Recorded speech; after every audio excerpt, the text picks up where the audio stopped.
This is a very important message for African economic emancipation. Before we can think about controlling our economies and ensuring that we begin to become independent of European monopoly, we must understand that the beginning of all African economies is food. Without food, you do not have the strength and energy to work and produce an economy. So the African economy starts with food. And what is beginning to happen in Africa, in the same way that debt has been used to colonize Africa, they are now beginning to utilize seeds and food to colonize Africa. Now, with debt, Africa can choose not to take debt. But with food, which you need to eat on a daily basis 3 times a day, if you get colonized with food, you have no way of escaping that colonization. And what the West is doing right now in Africa is they are working to destroy African seeds so that Africans do not have the ability to produce their own food, but they have to depend on the West to produce food. How are they doing this? They are doing this by creating something called genetically modified seeds and hybrid seeds.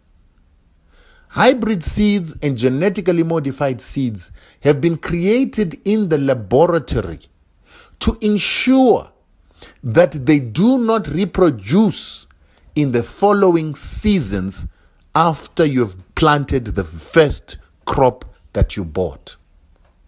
The reason they do this is that they use something called a terminator gene or a genetic use restriction technology that makes a seed not reproduce once it's produced for the first time.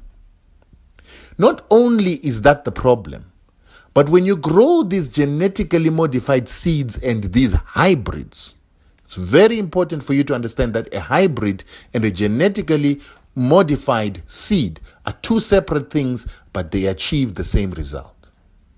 So when you use this genetically modified seed in your soil, once it starts producing flowers, those flowers are able to cross-pollinate or to drift and pollinate organic seeds that are already found in Africa and turn those seeds into genetically modified seeds so that they also have this terminator gene or this genetic use restriction technology to stop African farmers from regrowing their food for next season.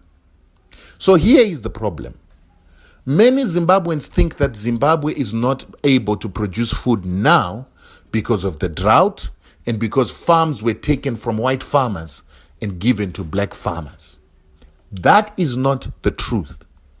The truth is Zimbabweans are failing to produce because it used to cost a Zimbabwean farmer, a small-scale black farmer in Zimbabwe, 0 cents and just labor to produce a hectare of food.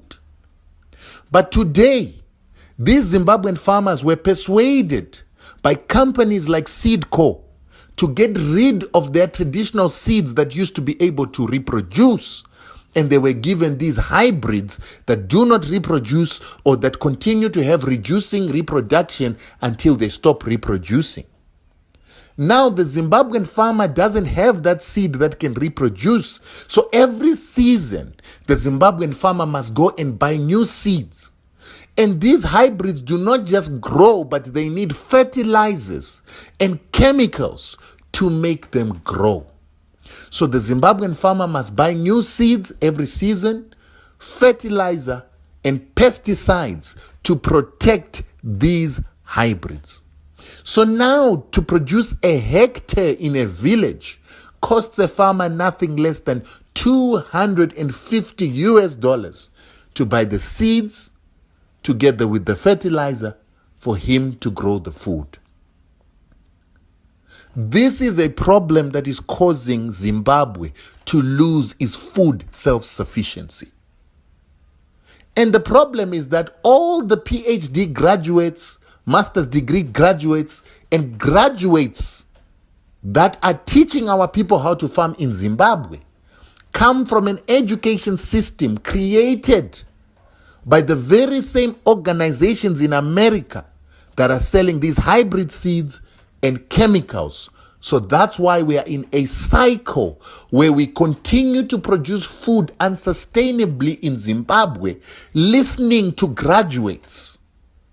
Right now, the permanent secretary of agriculture in Zimbabwe, I think his name is John Basera, came from this company called Seedco that is owned by Lima Grain of France, while Lima Grain of France is owned by Monsanto, the American company that is the biggest producer of GMOs and chemicals that are used in farming.